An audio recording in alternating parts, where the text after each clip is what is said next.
Acah-acah aksi sosial sambil menari, mau ideal mampir kemari. Nah, ini dia buktinya. Eits, jangan percaya. Saya rajin olahraga teratur dan bila perlu saya minum Baygon dengan 5 cara pintar kalahkan nyamuk. Di mana ya beli obat pelangsing? Bosen nih gue gemuk terus. Halo masyarakat pencari solusi. Jika Anda mengalami berat badan berlebih, mudah lelah, dan ingin merampingkan bentuk tubuh, maka gunakanlah Slender meratakan secara bermain segala tulang bentuk tubuh. memiliki bentuk tubuh ideal dengan postur yang tegap dan penampilan menarik, tentu akan menambah nilai karisma seseorang. Hal itulah yang sedang diupayakan oleh Marhona, seorang wanita cantik yang telah malang melintang dalam menapaki kehidupan sebagai wanita bertubuh gempal. Kerap merasa tak nyaman, susah memilih ukuran pakaian, serta fobia terhadap timbangan. Akhirnya, eksistensinya sebagai pemilik tubuh gempal harus ia tinggalkan dan menjajaki peruntungan sebagai wanita bertubuh ideal. Padahal kamu kan cakep bang, mereka terlihat lebih unyu-unyu dan menggemaskan kayak aku ini. Ya, tepat sekali, memiliki tubuh gempal menjadi daya tarik tersendiri.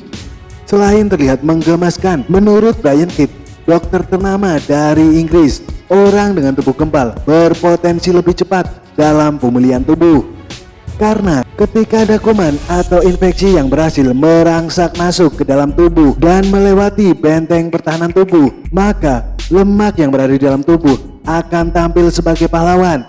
Mereka ikut berjuang dalam membasmi kuman-kuman tersebut. Ternyata nggak hanya menggemaskan ya bang, antibodi orang gemuk keren juga.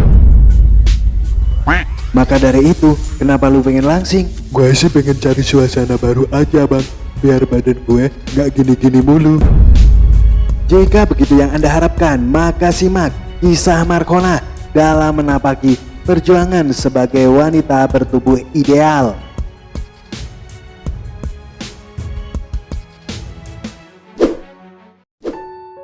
Menjadi wanita karir, Marco kerap melakukan kunjungan kerja ke berbagai penjuru tempat di belahan bumi Nusantara, baik melalui transportasi darat, transportasi udara, ataupun transportasi laut.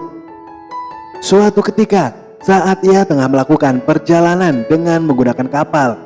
Boleh tuh bang, gua pakai gula dikit aja ya, biar agak pahit kayak hidup elu. Buset, gula pala lu peang, ini kapal transportasi bukan kapal api dudul. Kan sama-sama ada kapal dan airnya bang. Saat berada di tengah laut yang membentang seluas samudra biru, dari balik jendela kapal, Marco memandangi indahnya tarian ombak yang terlihat manja. Saat terbuai dengan suasana, tiba-tiba dari balik hempasan terlihat beberapa kawanan ikan yang tengah meliak-liuk bagai Cinderella menebar pesona. Pandangannya tak bisa lepas dari kawanan ikan yang terlihat gesit memecah satuan ombak. Meskipun dengan tubuh mereka yang kecil, tak lama berselang sorot matanya kembali berbinar. Dari balik hempuran ombak, nampak seekor paus besar yang tengah menari-nari mengisyaratkan kata bahagia. Namun paus itu tampak kalem, meskipun tubuhnya besar, ia tak terlihat gesit seperti kawanan ikan. Sontak saja dalam benak Marco muncul sebuah gagasan brilian.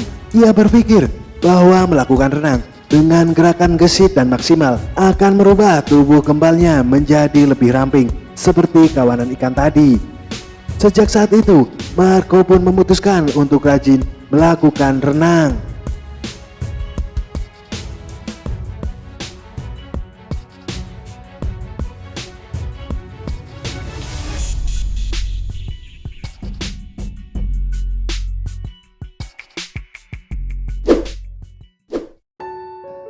Suatu ketika di minggu pagi yang cerah tanpa angin tanpa hujan, tiba-tiba Marco kangen sarapan bubur. Karena memiliki langganan bubur enak di depan komplek, ia pun bergegas untuk membeli. Namun di tengah perjalanan, ia melihat sekumpulan ibu-ibu yang tengah melakukan senam. Dengan iringan musik asik, mereka tambah bersemangat dalam melakukan senam. Pandangan Marco fokus, bahkan ia memperhatikan satu persatu penampilan ibu-ibu tersebut. Meskipun usia mereka lebih tua dari Marco, namun tampak lebih segar dan memiliki tubuh yang langsing. Lagi-lagi, ide Brian Marco pun muncul kembali dengan penuh pertimbangan dan perhitungan yang rinci. Akhirnya, Marco memutuskan untuk ikut melakukan senam.